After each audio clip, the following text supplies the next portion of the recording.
Hello everyone, hope you all are doing well. Today we are going to start with chapter 5 of political science for BA second year students, and the chapter name is fundamental rights. And in this chapter firstly we discuss about the introduction. हम introduction में ये देखेंगे कि आपने fundamental rights कहाँ से बोरो करे हैं, ये कॉन्स्टिट्यूशन के किस पार्ट में इंक्लूड है, कौन कौन से आर्टिकल फंडामेंटल राइट्स कहलाते हैं और इन हम राइट्स को फंडामेंटल क्यों बोलते हैं, ये कैसे डिफरेंट है आपके दूसरे राइट से, और इंडियन के जो कॉन्स्टिट्यूशनल मेकर्स हैं उन्हें इस फंडामेंटल राइट्स को, इन जो भी इसमें राइट्स इंक्लूड है वो पार्ट 3 में क्यों रखे गए हैं और जो पार्ट 3 है वो जस्टिसेबल है कि नहीं है। तो हम स्टार्ट करते हैं। देखो, जो इंट्रोडक्शन में आप सबसे पहले लिखोगे फंडामेंटल राइट्स आपके बोरो कहाँ से करे गए हैं, यूएसए के कॉन्स्टिट्यूशन से करे गए हैं। और यूएसए के कॉन्स्टिट्यूशन में इन राइट्स को क्या बोलते हैं, बिल ऑफ राइट्स बोलते हैं। जो हम इन राइट्स को यहाँ फंडामेंटल राइट्स बोलते हैं वही यूएसए के जो सिटीजन्स हैं इन्हें क्या बोलते हैं, बिल ऑफ राइट्स बोलते हैं। और यूएसए का ही फर्स्ट कॉन्स्टिट्यूशन ऐसा है जो रिटन कॉन्स्टिट्यूशन है जिसमें फंडामेंटल राइट्स की बात उठी है। 1791 आप यहाँ देख सकते हो, इन 1791 में इन्होंने इंक्लूड करे अपने फंडामेंटल राइट्स। इंडिया में देखो कौन का, इंडिया के जो नेशनलिस्ट थे, जो हमारे इंडिया का फ्रीडम मूवमेंट चल रहे थे, चाहे नेहरू रिपोर्ट हो इसके अंदर, चाहे राउंड टेबल कॉन्फ्रेंस की बात की जाए और ऑब्जेक्टिव रेजोल्यूशन की चाहे बात की जाए, तो इंडियंस ने भी, जो इंडिया के जो फ्रीडम स्ट्रगल में जो नेता थे, जो भी लीडर्स थे, उन्होंने भी ये बात उठाई थी कि फंडामेंटल राइट्स नहीं, कुछ राइट्स तो मिलने चाहिए इंडियन सिटीजन को जो उनके बेसिक लाइफ को सिग्निफिकेंस करे।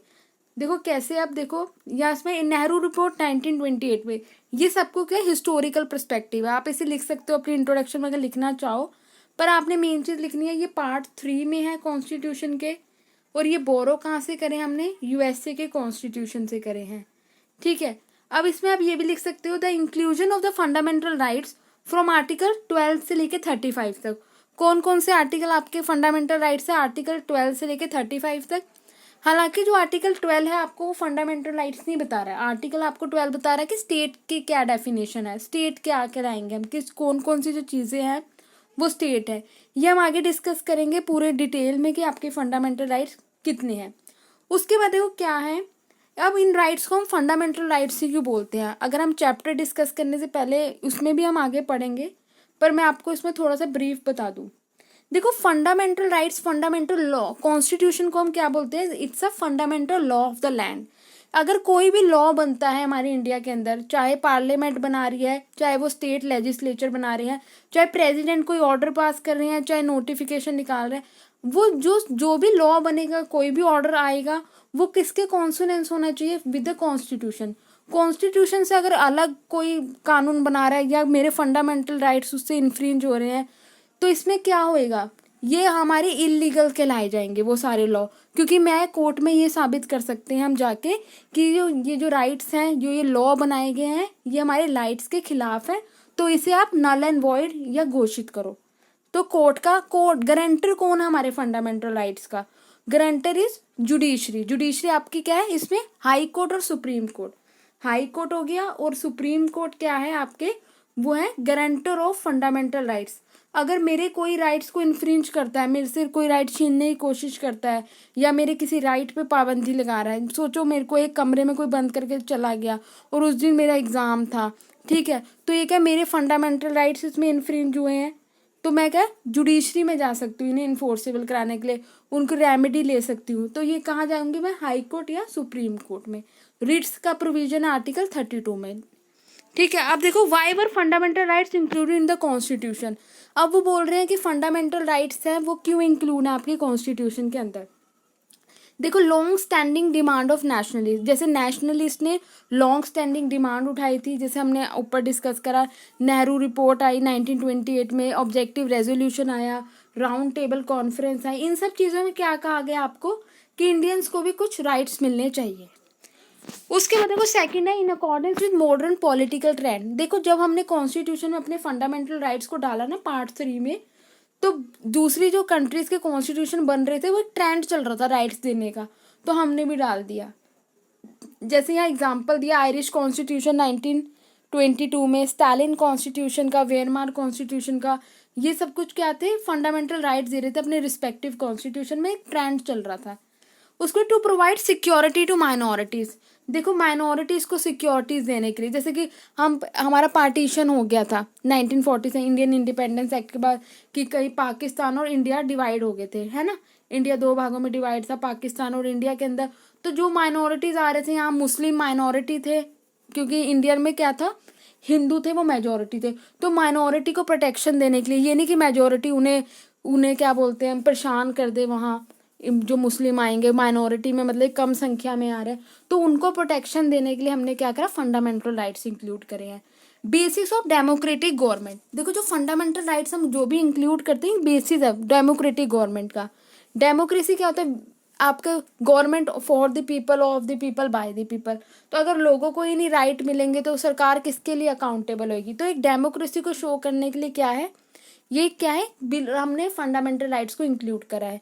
ये हमने आगे बहुत से चैप्टर में डिस्कस करा है। देखो आपके जो आई थॉट चैप्टर 11 था बीए सेकंड सेमेस्टर में, डेमोक्रेसी वाला, उसमें इतना डिटेल समझा है डेमोक्रेसी, द इंक्लूजन है फंडामेंटल राइट्स के। क्योंकि हम डेमोक्रेसी में क्या देखते हैं, अगर आपने अपना प्रियम्बल वाला चैप्टर को समझा तो उसमें लिखा ना, we the people of India having solemnly resolved to constitute India into sovereign socialist secular democratic republic. तो ये कौन दे रहे हैं, लोग दे रहे हैं अपने आप को, राइट्स दे रहे हैं, लिबर्टी इक्वालिटी, ठीक है। तो इक्वालिटी लिबर्टी ये क्या चीज़ है, ये राइट्स ही हैं आपके, ये फंडामेंटल राइट्स में हम आगे डिस्कस करेंगे। उसके बाद क्या, to make the government responsible. हाँ, सरकार को आप जवाबदेही बना सकते हो फंडा, क्योंकि आपके राइट्स हैं। अगर आपका कोई भी राइट छीना जाता है तो सरकार जवाब देगी ऐसा क्यों हुआ, ठीक है। और ये फंडामेंटल राइट्स किसके अगेंस्ट होता है, स्टेट के अगेंस्ट हम इन्फोर्स कराते हैं, ये वेरी इंपॉर्टेंट है। स्टेट के अगेंस्ट हम इन्फोर्स कराते हैं फंडामेंटल राइट्स को, ठीक है। उसके बाद देखो क्या है, रिटर्न राइट्स बीइंग सर्टेन। अगर राइट्स आपके रिटर्न होंगे तो वो सर्टेन होंगे, पब्लिक वेलफेयर के लिए होते हैं ये। अब देखो इन्हें हम फंडामेंटल क्यों कह रहे हैं, आगे हमने वैसे डिस्कस कर लिया, पर हम यहाँ भी देख लेते हैं कि हम इन राइट्स को फंडामेंटल राइट्स क्यों कह रहे हैं। पहली बात, these rights are incorporating the supreme law, the constitution of the country. Supreme law of the land क्या है, हम कहते हैं ना इसकी संविधान सबसे ऊपर है, तो सुप्रीम लॉ है ऑफ द लैंड। आज पहले क्या होता था, डिवाइन राइट्स चलते थे जब कॉन्स्टिट्यूशन नहीं था, या फिर उससे पहले क्या होता था कि राजा का राज चलता था। कैसे चलता था कि गॉड ने किंग को अपनी डिवाइन पावर्स दिया, इसलिए किंग जो भी लॉ बना रहा है वो हमारे लिए परफेक्ट लॉ बना रहा है, ठीक है।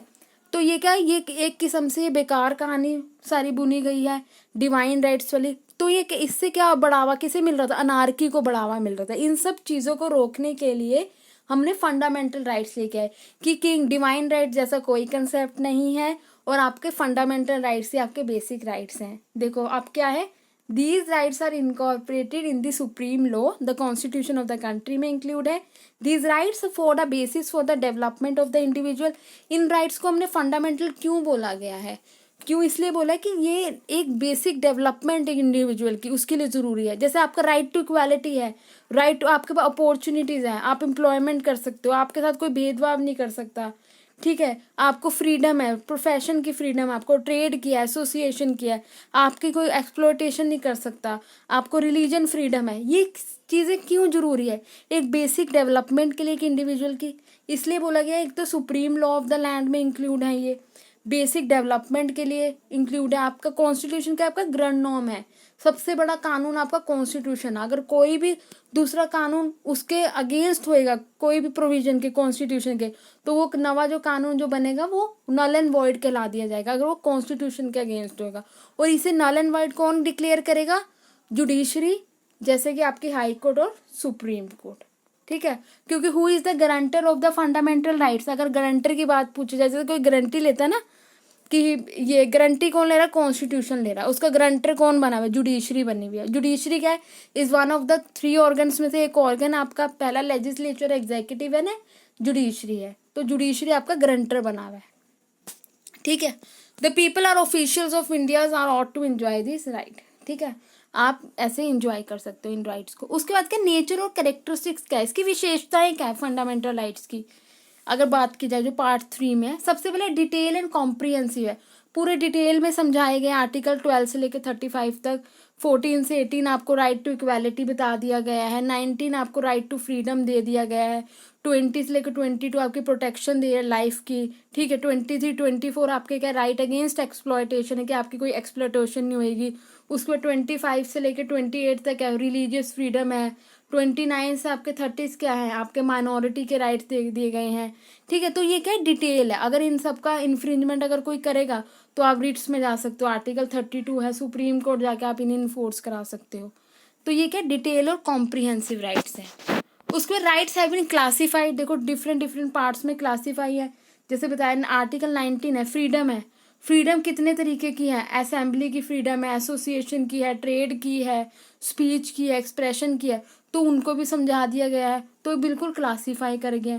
Only the rights included in the chapter of the constitution are fundamental. जो पार्ट 3 में इंक्लूड है ना, वही आपके फंडामेंटल राइट्स हैं। अगर और कोई पार्ट में इंक्लूड होंगे ना, वो फंडामेंटल राइट्स नहीं होंगे, ठीक है। उसके बाद देखो क्या है, fundamental rights are not based on the principle of natural rights. जैसे अगर हमने स्टेट की थ्योरी पढ़ी थी, लॉक, रूसो, हॉब्स की, वो नेचुरल राइट्स की बात कर रहे थे कि जो जैसे इंसान का जन्म होता है उसे कुछ नेचुरल राइट्स अपने आप मिल जाते हैं।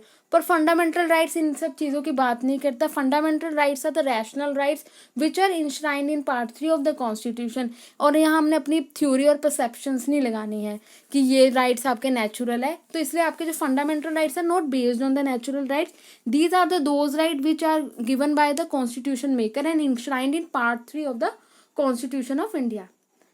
उसके बाद देखो क्या है, fundamental rights are not absolute. हम ये नहीं बोल सकते अगर मेरे को ये एक बारी राइट मिल गया तो एब्सोल्यूट हो गया।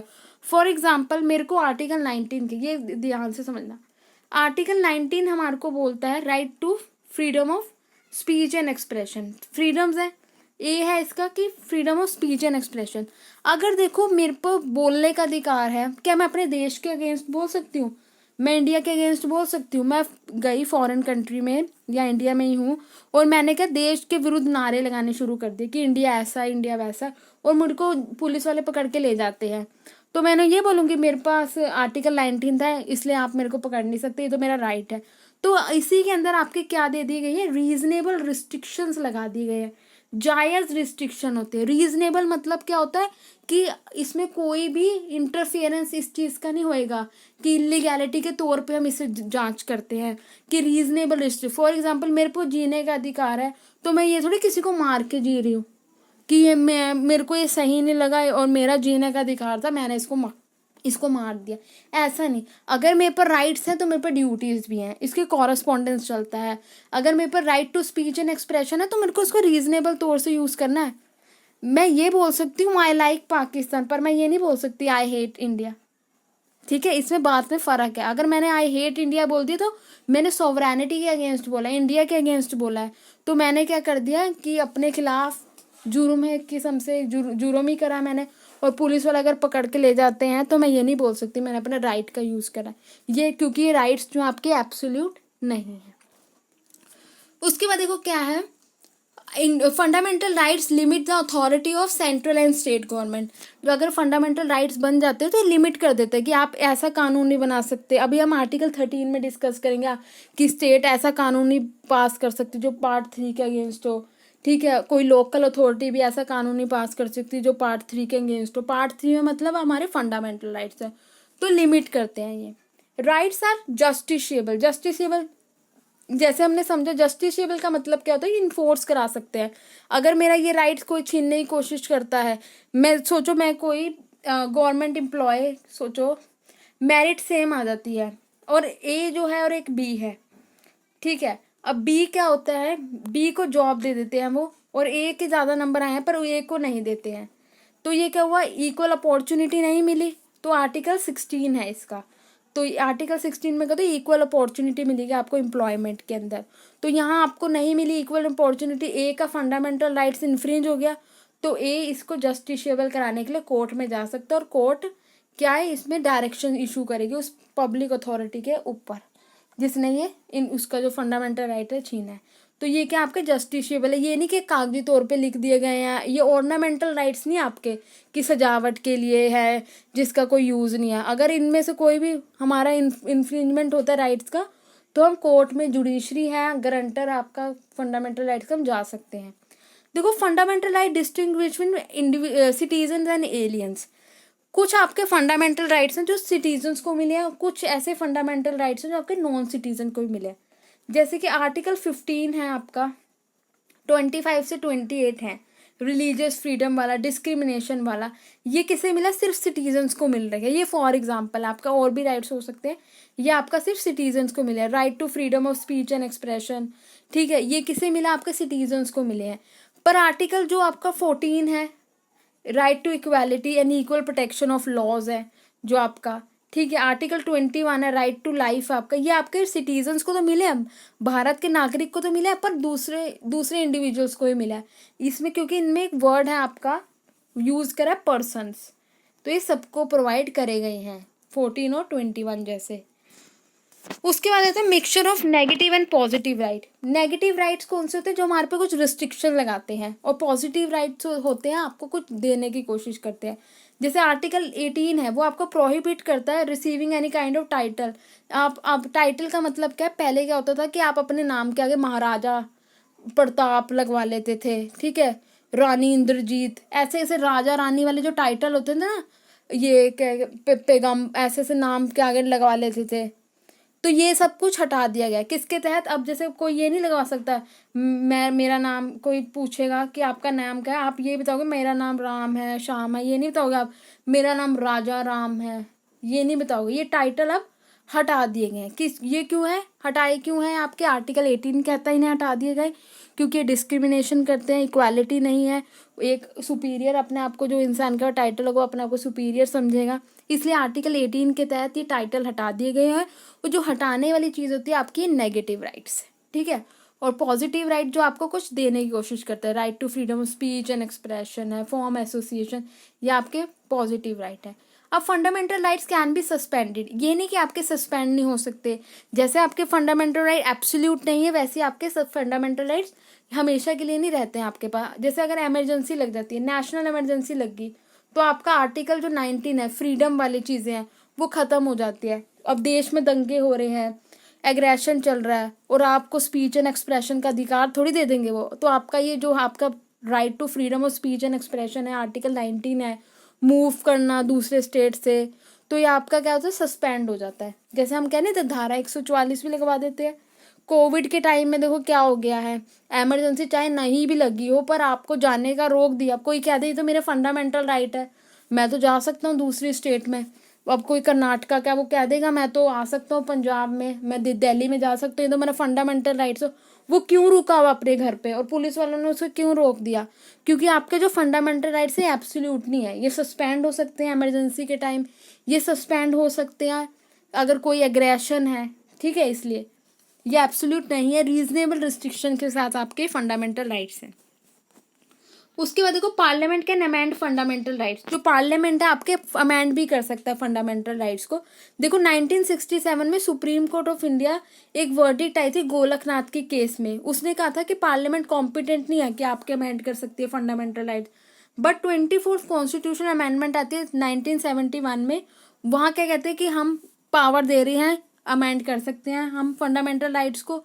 फिर केशवानंद भारती का केस आता है, Keshavananda Bharati versus state of Kerala, 1973 का ये केस है, सुप्रीम कोर्ट का ये लैंडमार्क केस है। इसके अंदर बताया गया कि बेसिक स्ट्रक्चर क्या है आपके कॉन्स्टिट्यूशन का, कि आप बेसिक स्ट्रक्चर में आप बेसिक स्ट्रक्चर को अमेंड नहीं कर सकते और बाकी चीज़ आप अमेंड कर सकते हो, ठीक है। और आपके fundamental right, but it prohibit the amendment in the basic structure of the constitution, कि आप फंडामेंटल राइट्स को तो अमेंड कर सकते हो पर उसके बेसिक स्ट्रक्चर को नहीं अमेंड कर सकते। उसके देखो fundamental rights are equal for all citizens, सारे सिटीजन्स हैं उनको इक्वली मिले गए हैं, कोई ऊपर नीचे नहीं है इसमें। स्पेशल राइट्स, माइनॉरिटीज को स्पेशल राइट्स मिले गए, जैसे वो अपना एजुकेशन इंस्टीट्यूशन खोल सकते हैं, वो टैक्स से कुछ लाइबिलिटी भी दे दी गई है इन्हें माइनॉरिटीज की प्रोटेक्शन के लिए। Parliament can restrict fundamental right for security forces के लिए रिस्ट्रिक्ट कर सकती है पार्लियामेंट। और जो fundamental rights are in conformity with our social condition, जैसे हमारी सोशल कंडीशन है उसके अकॉर्डिंग आपके फंडामेंटल राइट्स चल रहे हैं। जैसे कि कहते हैं these right make special provision for abolition of untouchability and begar and for the protection of interest of various minority. जैसे अनटचेबल सोशल कस्टम हमारे इंडिया में क्या था, छुआछूत था, शुद्रास को कोई देखना पसंद नहीं करता था। उन क्या होता था कि अगर वो दोपहर को ना, एक कंसेप्ट भी चला था, ये आपका मिडीवियल टाइम के पीरियड में चल रहा था ये, और एंशियंट टाइम में तो होएगा ही, कि 3 कास्ट में हमारा 4 में डिवाइड है। जैसे ब्राह्मण्स हो गया, आपके क्षत्रिय है, उसके बाद वैश्य है, और उन सबसे नीचे आता है शूद्र। शूद्र होते हैं ये अपर 3 क्लासेस को सर्व करने का काम होता था इनका पहले एंशियंट टाइम में। तो ब्राह्मण्स क्या कहते थे, दोपहर के 12 बजे वो अपने घर से नहीं निकलते थे, और वो मना करते थे। क्यों नहीं निकलते थे, वो कहते थे ये जो शूद्र होते हैं ना, इनकी जो परछाई होती है ना, सूरज इस टाइम सूरज एकदम बीच में ऊपर होता है सिर के, तो इनकी जो परछाई होती है वो बहुत बड़ी हो जाती है। तो इसकी वजह से क्या होता है, अगर इनकी परछाई भी हमारे ऊपर पड़ गई तो हम हमारे को नहाना धोना पड़ेगा, या जो भी शुद्धिकरण करना पड़ेगा उन्हें, ये सब कुछ। तो इससे क्या होता है, ये अनटचेबिलिटी को बढ़ावा दे रहे थे। ये ऐसी ऐसी करके आगे के लोग भी इसे फॉलो करने लगे ब्राह्मण्स को देखते देखते। तो इसलिए देखो, अनटचेबिलिटी हमारा सोशल कस्टम में था, इसे हटाने के लिए हमने आर्टिकल 17 अपने ऐड करा कॉन्स्टिट्यूशन के फंडामेंटल राइट्स के अंदर। तो देखो, जो आपके फंडामेंटल राइट्स बने ना, वो हर स्टेट का अलग है, हर कंट्री के सोशल कस्टम्स अलग है। फॉर एग्जाम्पल, अमेरिका में नहीं होती होगी अनटचेबिलिटी इतनी, वहाँ रेस सिस्टम था, तो वो अपने हिसाब से फंडामेंटल राइट्स डालेंगे। इंडिया का कुछ अलग सिस्टम है, वो अपने हिसाब से फंडामेंटल राइट्स डालेंगे। हम बिल्कुल एग्जैक्ट कॉपी नहीं कर सकते किसी की सोशल कस्टम के, क्योंकि हर चीज़ अलग है। फॉर एग्जाम्पल, यूरोपियन कंट्रीज में कॉन्ट्रैक्ट मैरिजेस को बढ़ावा दिया गया है। इंडिया में आप कॉन्ट्रैक्ट मैरिजेस करवा सकते हो? नहीं, अभी तक नहीं पॉसिबल हो पा रहा है, ठीक है ना। इसलिए क्योंकि हमारे सोशल कस्टम अलग है, उनके अलग हैं। तो जो भी फंडामेंटल राइट्स बनेंगे वो किसके कन्फॉर्मिटी के अकॉर्डिंग बनेंगे, with the social custom and condition of the country. उसके देखो, fundamental rights included in our constitution. अब कौन कौन से फंडामेंटल राइट्स हैं जो हमारे कॉन्स्टिट्यूशन में इंक्लूड है। सबसे पहले आप देख लो, ये लिस्ट है आपकी। Right to equality from article 14 to 18, right to freedom article 19 to 22, right against exploitation वो आपका है आर्टिकल 23 से 24, राइट टू रिलीजियस फ्रीडम आपका आर्टिकल 25 से 28, कल्चरल और एजुकेशनल राइट जो आपके माइनॉरिटीज वगैरह को मिले हैं वो आपके 29 और 30 में है।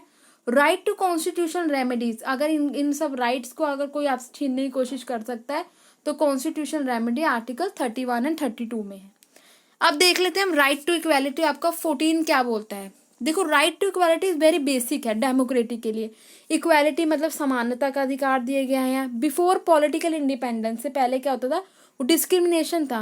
किन किन चीज़ों पे आपका डिस्क्रिमिनेशन था, ये तो सबको पता है, ऑब्वियसली पता है। कास्ट के ऊपर करते थे, religion, colour and race. But after the attainment of political independence लेने के बाद और फंडामेंटल राइट्स को इन जानने के बाद अपने कॉन्स्टिट्यूशन में, इट बिकेम एब्सोल्युटली नेसेसरी कि इन सब चीज़ों को हम अबॉलिश करेंगे।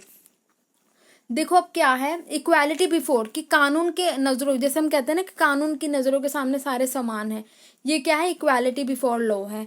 आर्टिकल 14 क्या बोलता है, the state shall not deny to any person, कि जो आपकी स्टेट है, आपकी गवर्नमेंट है, आपका चाहे स्टेट में आपके क्या क्या इंक्लूड होगा, पार्लियामेंट आपकी इंक्लूड है, इसमें लेजिस्लेचर, आपकी लोकल बॉडीज है, जो भी गवर्नमेंट के कंट्रोल में है वो आपकी स्टेट कहलाती है। तो state shall not deny to any person, मतलब एनी पर्सन या सभी को ही राइट्स मिल रहे हैं इक्वली बिफोर, चाहे वो सिटीजन हो चाहे वो नॉन सिटीजन हो, ठीक है। इक्वली बिफोर लॉ, कि लॉ के नज़रों के सामने वो इक्वल है, और the equal protection of law, और उसे लॉ की इक्वल प्रोटेक्शन मिलेगी with in the territory of India, जब वो इंडिया की टेरिटरी में रहेगा। एक तो वो कानून के आगे इक्वल समझा जाएगा और उसको कानून की इक्वल प्रोटेक्शन मिलेगी, ठीक है। अब देखो, right to equality before law is the very basis of rule of law. अगर रूल ऑफ लॉ देखा जाए, डेमोक्रेसी के अंदर रूल ऑफ लॉ का कंसेप्ट चलता है। अगर रूल ऑफ लॉ है, इसका मतलब वहाँ इक्वालिटी है, ठीक है। This right is also enjoyable, देखो फॉरेनर्स भी इंजॉय करते हैं इंडिया में आगे। In this connection we must also remember that this right does not merely grant protection against the law passed by various state legislature Indian parliament, पर ये protection against the order के भी order, ये नहीं कि सिर्फ पार्लियामेंट ने अगर कोई कानून बना दिया तो उसी के लिए प्रोटेक्शन मिलेगी। अगर कोई एग्जीक्यूटिव भी आपके बाय लॉज पास कर देता है, अगर लॉज पास कर रहा है, नोटिफिकेशन कोई निकाल दिया है, अगर वो कोई नोटिफिकेशन डिस्क्रिमिनेटरी है तो हम उसे भी चैलेंज कर सकते हैं कोर्ट के अंदर। देखो, इसलिए ये सारे लोग जो है इक्वल हैं। उसके बाद देखो, एक्सेप्शन टू दिस राइट, इसके एक्सेप्शंस क्या हैं। प्रेसिडेंट को इम्यूनिटी मिली है, गवर्नर्स को इम्यूनिटी मिली है जो स्टेट के, वाइल परफॉर्मिंग ये अपने ऑफिशियल कैपेसिटी में कोई फंक्शन या कोई काम करते हैं, क्या इन्हें रिस्पॉन्सिबल नहीं कराए जा सकते हैं। तो ये क्या इक्वालिटी के कंसेप्ट के खिलाफ है, इन पे हम मुकदमा नहीं चला सकते, ये सब चीज़ें। उसके बाद देखो, in order to file a civil suit against president of India और governor, notice of period of 2 months का हम नोटिस उन्हें सर्व करना पड़ेगा, और इनके क्रिमिनल तो चलता ही नहीं है। और तो एग्जीक्यूटिव जो हेड है फॉरेन कंट्रीज के हो गए, आपके एम्बेसडर्स हो गए, wood out of preview of Indian law, India का लॉ उन पे नहीं चलता। अगर कोई एम्बेसडर है, जैसे एम्बेसी में जो रह रहा है, उनका हाई कमिश्नर आके यहाँ इंडिया में रह रहे हैं, कॉमनवेल्थ वाले जो हैं, उन पे ये इंडिया का कानून लागू नहीं हो सकता। उसके प्रेसिडेंट और गवर्नर पे देखो इक्वालिटी क्या है, यहाँ हम देख सकते हैं एक्सेप्शंस हैं। एक्सेप्शन मतलब उपवाद है इस चीज़ का। वैसे तो बोला कि कानून की नज़रों में सारे सेम है, पर कौन कौन ने सेम है, प्रेसिडेंट और गवर्नर तो जवाबदेह ही नहीं है। अगर सिविल सूट करना तो उनको 2 महीने का नोटिस देना पड़ेगा, ठीक है। बाहर के जो अम्बेसडर आके इंडिया में रह रहे हैं उन पे इंडिया का कानून नहीं लागू होगा।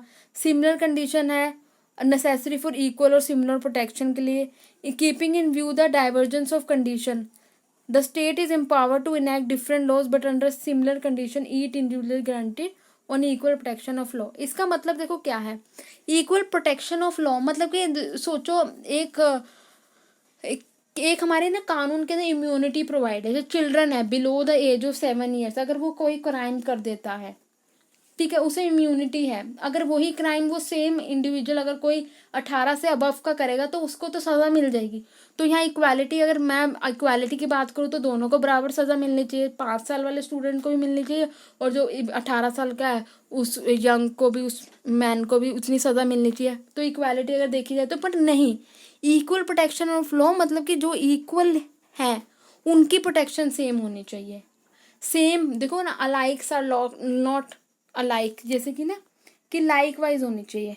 18 वाला है तो मेजर बन गया तो इसके लिए अलग है प्रोटेक्शन, 7 वाला है इसकी अलग है इसकी प्रोटेक्शन। तो इस तरीके से प्रोटेक्शन ऑफ लॉ होता है आपका।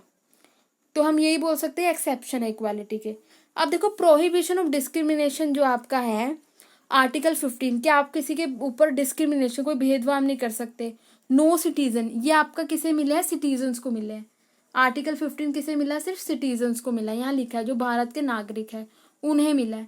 देखो, no citizen in the state will be discriminated against on the basis of religion, race, caste, birth place हो गया, सेक्स हो गया, मेल फीमेल, इनके बीच पे हम उन पे भेदभाव नहीं कर सकते।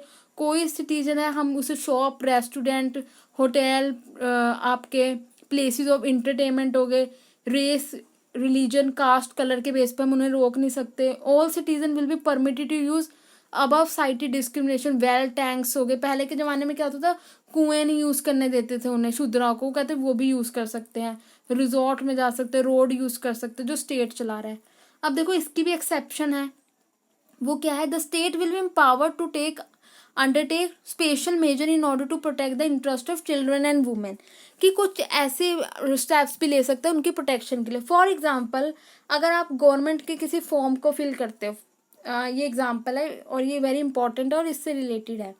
वैसे क्या है कि कोई डिस्क्रिमिनेशन नहीं होगा कास्ट, कलर, रेस, रिलीजन के बेस पे, ठीक है। वो कहते हैं SC ST इसकी जो फीस है ना वो आपके 500 रुपये है, और जो जनरल और OBC वालों की फीस है वो 1000 रुपये है। अब जनरल और OBC वाले क्या कहेंगे, वो कहेंगे कि ये तो हमारे साथ भेदभाव हो रहा है, क्योंकि आर्टिकल 15 तो कहता है कि भेदभाव नहीं होना चाहिए किसी के साथ भी, कास्ट के बेस पे, रिलीजन के बेस पे, ठीक है, हिंदू मुस्लिम हो गया, जो ब्राह्मण क्षत्रिय, इनके बेस पे कोई वो नहीं होना चाहिए डिस्क्रिमिनेशन। पर ये तो हमारे साथ डिस्क्रिमिनेशन हो रहा है, SC ST वालों की तो फीस कम है, हमारी ज़्यादा है। तो कहे नहीं, आपके आर्टिकल 15 के अंदर एक्सेप्शन दिए गए कि रीजनेबल ग्राउंड के ऊपर हम डिस्क्रिमिनेशन कर सकते हैं उनके वेलफेयर के लिए। देखो क्या है, the state will be empowered to undertake special measure कर सकते हैं किनके इंटरेस्ट को बचाने के लिए, चिल्ड्रन और वुमेन की फीस माफ़ कर देते हैं, कि फीमेल कैंडिडेट्स हैं उनके लिए फॉर्म जो अभी आपका फॉर्म फिल करोगे कोई फीस नहीं है। तो ये नहीं कि मेल कैंडिडेट्स उनके ऊपर वो सवाल उठाना शुरू कर देंगे कि इनसे क्यों ले रहे, तो हमारे साथ भेदभाव हो रहा है। नहीं, आर्टिकल 15 आप ध्यान से पढ़ो। The state will be empowered to under special measure, किसको प्रोटेक्ट करने दें, सिटीजन सोशली एजुकेशनली बैकवर्ड। इन्हें क्यों इतनी छूट दे देते हैं हम, SC ST वालों को क्या मिलते हैं, कोटा भी दे रहे हैं हम, ठीक है, इनको स्कॉलरशिप भी मिल रही है, इतना क्यों कर रहे हैं, देखो एक तो ये पुराने टाइम से सोशली और एजुकेशनली बैकवर्ड क्लास है ये, अभी तक इन्हें आगे बढ़ाने के लिए सरकार को उठाना पड़ेगा कदम, क्योंकि अभी भी देखो वुमेन है, जैसे फॉर एग्जांपल अगर SC ST की बात छोड़ो, वुमेन कैंडिडेट्स हैं, कितनी वुमेन्स है जो आज कंधे से कंधा मिला के चल रही है, लेस देन 50% होगी, क्योंकि आज भी वुमेन को क्या समझा जाता है कि वो हाउस होल्ड का काम ज़्यादा करे, तो उनकी जो पोजीशन है अभी भी मैन के कंपैरिजन नीची समझी जाती है वुमेन की। ऐसी जो कास्ट सिस्टम है अभी भी SC ST है, उन्हें अभी भी बैकवर्ड समझा जाता है, इसलिए उनको आगे बढ़ाने के लिए गवर्नमेंट को स्टेप्स लेने पड़ते हैं। तो हम ये नहीं बोल सकते कि हमारे साथ डिस्क्रिमिनेशन हो रहा है, हम ये नहीं कह सकते, क्योंकि उनकी सिचुएशन हिस्टोरिकल टाइम से इस तरीके से थी, क्योंकि इन्हें बढ़ने में आगे टाइम लगेगा। उसके बाद state shall make provision of reservation of OBC तो अदर बैकवर्ड क्लासेस है। एक होता है कास्ट सिस्टम, होता है क्लास सिस्टम होता है। क्लास हम देखते हैं इनकम बेसिस पे, और कास्ट है, अब जैसे जो जो SC ST होते हैं, ये तो कास्ट सिस्टम है, इनके हम इनकम नहीं देखते। अब इनको अगर देख लिया SC है या ST है तो इनको कोटा दे देते हैं, पर अगर OBC का आपके पास है सर्टिफिकेट या BC का है, तो आप देखोगे आप उस क्रीमी लेयर में तो नहीं आ रहे, ठीक है ना। अगर जो कोई OBC वाला स्टूडेंट हो ये इस बात को समझेगा, तो ये क्रीमी लेयर वाला कंसेप्ट ये BC और OBC वालों के लिए चलता है। पर जो ये SC ST वाले होता है इनका इतना मेरे को नहीं पता, पर इनका यही होता है कि इनका कास्ट से चलता है, इन पे ऊपर ये क्रीमी लेयर वाला कंसेप्ट नहीं चलता। जनरल कैटेगरी भी अपने कोई कोटा नहीं उन्हें मिलता, वो अनरिजर्व में आता है, उनको कोई रिजर्वेशन नहीं मिलती है, ठीक है। The state shell make provision for reservation of OBC के लिए भी कहता है एडमिशन इंस्टीट्यूशन में से उनकी भी सीट्स वगैरह निकाल देते हैं। अब देखो इक्वालिटी ऑफ अपॉर्चुनिटी, आर्टिकल जो 16 बोलते हैं कि आपको अपॉर्चुनिटी मिल जाएगी। देखो कहाँ मिलेगी आपको अपॉर्चुनिटी, जितने भी सिटीजन हैं आपके, while being appointed on government post पे, अगर आप किसी गवर्नमेंट पोस्ट पे आते हो, किसी अदर टाइटल पे आते हो, वो आपको क्या मिलेगा, किसी आप पोस्ट पे आ रहे हो, गवर्नमेंट पोस्ट पे आ रहे हो जो स्टेट के अंदर है, तो आपको इक्वल अपॉर्चुनिटी मिलेगी, आपके अंदर कोई भेदभाव नहीं हो सकता। For appointment of any post under the state, कोई रिलीजन रेस कास्ट के बेस पे कोई भेदभाव नहीं हो सकता। इसके एक्सेप्शंस क्या हैं आपकी, Indian parliament empower to determine और फिक्स रेजिडेंशियल क्वालिफिकेशन फिक्स कर सकती है कि ये जो ऑफिस है पर्टिकुलर मेल के लिए है, ये वाला ऑफिस कुछ रीजनेबल ग्राउंड पे कर सकती है। कुछ जैसे हम देखते हैं ना, कुछ जो पोस्ट निकलती है, वैकेंसी निकलती है, सिर्फ मेल कैंडिडेट्स के लिए निकलती है, कुछ वुमेन के लिए निकलती है, ठीक है। इसलिए इफ़ द स्टेट फील करता है मेंबर बैकवर्ड क्लास के वो रिसीव नहीं कर रहे एडुकेट रिप्रेजेंटेशन, उनकी सीट भी रिजर्व कर देते हैं वो, ठीक है। Article 16 will not be applicable in case of appointment religion और कॉम्युनल इंस्टीट्यूशन की, जो अगर कोई भी मंदिर का पुजारी हम लगवा रहे हैं, ठीक है, तो इनमें नहीं आर्टिकल 16 लगेगा, एप्लीकेबल नहीं हो सकता। तो यहाँ उनकी अपनी कंसेप्ट चलता है। अब फॉर एग्जांपल अगर टेम्पल का पुजारी, अब कोई मुस्लिम जाके ये नहीं बोल सकता है कि मैं ही पुजारी बनूंगा, मेरा आर्टिकल 16 है, नहीं, ये उनका पर्सनल मैटर है।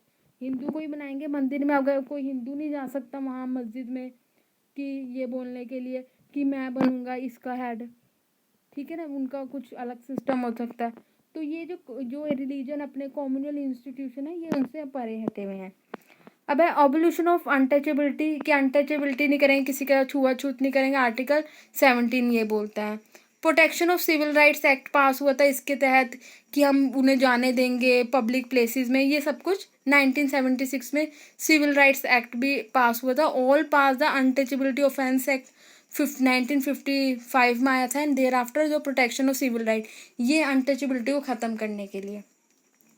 उसके बाद टाइटल्स नहीं लेंगे, जैसे कि हम पर इनकी जो एक्सेप्शन क्या है, मिलिट्री में आज भी टाइटल मिलते हैं, कर्नल हैं जो आपके लेफ्टिनेंट कर्नल हैं, इनको टाइटल मिलते हैं, एजुकेशनल टाइटल मिलते थे, PhD होल्डर हैं ये, ठीक है, डॉक्टर जो टीचर्स PhD कर लेते हैं, तो ये क्या होते हैं आपके ये एक्सेप्शंस हैं। वैसे आप कोई टाइटल नहीं लगा सकता, मैं ये नहीं लगाती राज अमृत कौर, रानी अमृत कौर, ऐसे ऐसे चीज़ें नहीं लगा सकते हम अपने नाम के आगे।